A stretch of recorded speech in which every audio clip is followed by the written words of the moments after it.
Hello students and welcome back to my channel math solutions with Rose ma'am. आज की class में mission गणित की कक्षा 10वीं की हम कार्यपत्र करने वाले हैं, जो कि गतिविधि पत्रक है। आज की एक्टिविटी शीट, डेट है 10 नवंबर 2022 की। तो चलिए हम इस वर्कशीट को शुरू कर लेते हैं और क्वेश्चन ऑफ द डे की वीडियो भी आपको मेरे चैनल पे मिल जाएगी 10 नवंबर 2022 की। सो वीडियो को शुरू कर लेते हैं। उससे पहले आप सभी से रिक्वेस्ट करना चाहती हूँ, जिन बच्चों ने चैनल को सब्सक्राइब नहीं किया है वो प्लीज़ चैनल को सब्सक्राइब कर दीजिए और बेल आइकन को प्रेस कर दीजिए। स्टार्ट करते हैं। उद्देश्य है सबसे पहले अपने आसपास के द्वारा दूरी सूत्र को स्थापित करना, सत्यापित करना। फिर है आवश्यक सामग्री क्या क्या चाहिए इस एक्टिविटी को करने के लिए। रंगीन चौक चाहिए, रस्सी के टुकड़े चाहिए और रूलर यानी जो है आपका स्केल चाहिए। फिर रचना की विधि करना क्या है। पहला पॉइंट है, अपनी कक्षा के फर्श पर रंगीन चौक से कार्तीय तल बनाइए, जैसा कि चित्र में दिखाया गया है। तो रंगीन चौक से, कलर चौक से आपको अपने क्लास के फर्श पर ऐसे करके एक्स एक्सिस बनानी है और ब्लू कलर से वाई एक्सिस बनानी है। इसके बाद दो बच्चों को विभिन्न विभिन्न स्थितियों पर खड़ा कीजिए और उन्हें अलग अलग बिंदुओं से नामांकित कीजिए, यानी अलग अलग जगह खड़ा कर दीजिए। एक को ए दे दीजिए नाम, एक को बी दे दीजिए, जैसा कि चित्र में दिखाया गया है। उनके निर्देशांक को नोट कीजिए। अब निर्देशांक को नोट करना है तो उसके लिए देखिए बेटा, ये 1 2, तो ये वाली लाइन 2 है और ये वाली लाइन क्या है, 3 पे है। तो ये जो पॉइंट हो गया वो 2 पे 3 हो गया। ये वाली लाइन 6 पे है यहाँ से और यहाँ से 6 पे है, तो ये हो गया आपका 6 पे 6। यानी ए की जो वैल्यू है वो 2 पर 3 है निर्देशांक, और जो बी है वो 6 पर 6 है। इसके बाद थर्ड पॉइंट है, बिंदुओं ए और बी को रस्सी के एक टुकड़े से बिना ढील के मापें, जैसा कि चित्र में दिखाया गया है। ऐसे करके इसको इस तरीके से नाप लेना है, रस्सी के टुकड़े से कितना आ रहा है ये। उस रस्सी के एक टुकड़े को रूलर से नापेंगे। पहले रस्सी लगाई और उसके बाद रस्सी को स्केल से नाप लिया कि वो रस्सी कितनी निकल रही है। आगे नेक्स्ट है प्रदर्शन में, बिंदु ए का बच्चा एक्स अक्ष के समानांतर और बिंदु बी का बच्चा वाई अक्ष के समानांतर चलेंगे। यानी एक्स एक्सिस कहाँ है, एक्स अक्ष यहाँ है, तो ए जो है वो इस तरफ चलेगा और बी जो है वो नीचे की तरफ आएगा, क्योंकि वो वाई अक्ष के समांतर चल रहा है। ठीक है, जैसा कि चित्र में दिखाया गया है। दोनों बिंदु पी पर मिलते हैं और जब ये दोनों बिंदु यहाँ से एक दूसरे को चल रहे हैं तो ये कहाँ पर मिल रहे हैं, पी पर मिल रहे हैं। अगर हम पी के पॉइंट की बात करें तो ये जो पॉइंट है ये है 6 पे और ये जो है 6 पे 3, तो पी का पॉइंट आ गया 6 पे 3। इसके आगे है, बिंदुओं ए पी और बी एक समकोण त्रिभुज बनेगा। त्रिभुज ए पी बी में पाइथागोरस प्रमेय में ए बी का मान ज्ञात कीजिए। देखिए, जब हम इन तीनों को मिला रहे हैं तो ये आपको समकोण त्रिभुज दिखाई दे रहा है। ठीक है, राइट एंगल ट्राइंगल बोलते हैं इंग्लिश में, जिसमें ए बी क्या है बेटा, आपका कर्ण है और बी पी जो है वो है आपका लंब। ठीक है, और ये जो है ये हो गया आपका आधार।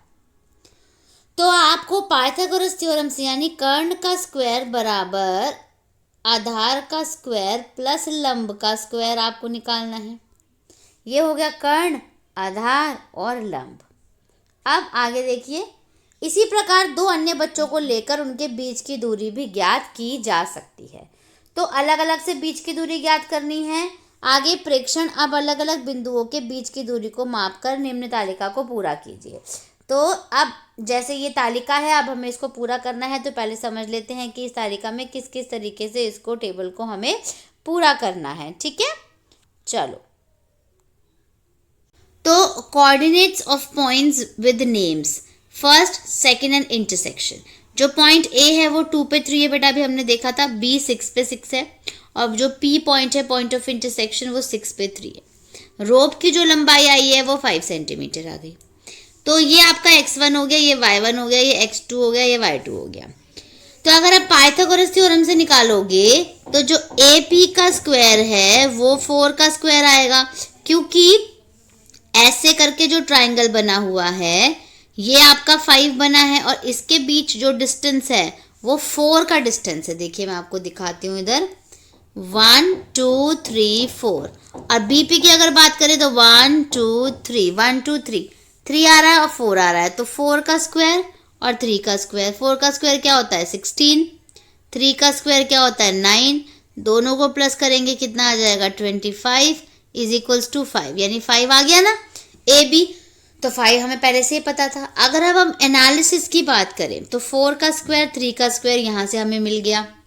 अब अब अगर हम x2 माइनस x1 का फॉर्मूला लगाएं और y2 माइनस y1 का होल स्क्वायर का फॉर्मूला लगाएं तो कैसे लगाओगे आप इसको? अगर दोनों तरीके से आपको लगाना है तो कैसे लगाओगे? इसके लिए आप क्या करोगे, 6 में से 2 को आप माइनस करोगे और 6 में से 3 को माइनस करोगे।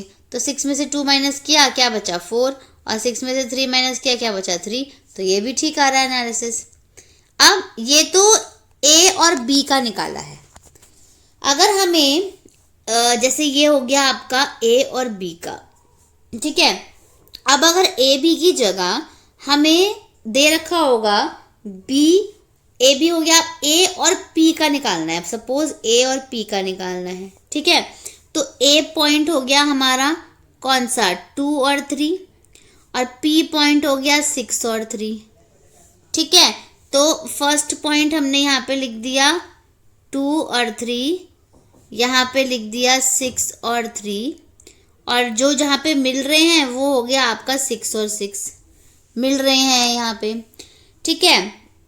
अब इसको सॉल्व करेंगे अगर, तो अगर आप सॉल्व करोगे इसको तो एक 5 था ऐसे, ठीक है, ये हो गया ना, ये 5 था और ये आपका 4 और ये आपका 3 था, ठीक है। तो अब इसके अंदर भी सेम वही करोगे, 5 का स्क्वायर 5, तो ये तो सेम ही आ जाएगा आपका, 4 का स्क्वायर प्लस 3 का स्क्वायर आ जाएगा इज इक्वल्स टू 5 आ जाएगा। लेकिन यहाँ पे अगर हम बात करेंगे तो 6 में से 2 माइनस कर दीजिए, 6 में से 2 माइनस कर दीजिए, प्लस 3 में से 3 माइनस कर दीजिए, 3 में से 3 माइनस कर दीजिए। अब सॉल्व करोगे इसको तो 6 में से 2 माइनस करोगे 4 का स्क्वायर, और 3 में से 3 0, तो 4 का स्क्वायर क्या होता है 2, तो 2 वैल्यू आ जाएगी। इसके बाद ए पी निकाला है ना, अब बी पी निकाल दो। तो जब बी पी का निकालेंगे तो बी जो है वो हो जाएगा आपका 6 पे 6, पी वाला जो पॉइंट है वो है 6 पे 3, और जो पॉइंट ऑफ इंटरसेक्शन है वो 2 पे 3 हो जाएगा।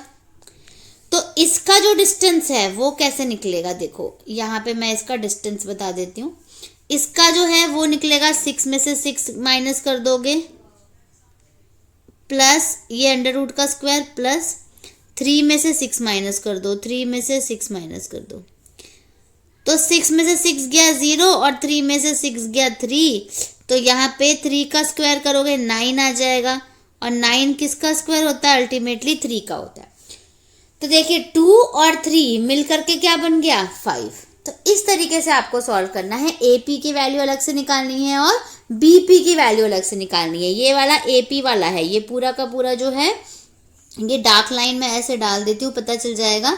ये ऊपर जो है वो ए पी का है और उसके बाद नीचे जो है ये वाला बी। तालिका को पूरा करने के बाद टेबल को हमने पूरा कर लिया, उसके आगे है अतः दो बिंदुओं x1 y1 और x2 y2 के बीच की दूरी under root x2 minus x1 का whole square plus y2 minus y1 का होल स्क्वायर द्वारा ज्ञात की जा सकती है। इसे दूरी सूत्र कहते हैं, ठीक है। तो इस तरीके से हमारी आज की वर्कशीट जो है बेटा ये यहीं पे ख़त्म हो जाती है।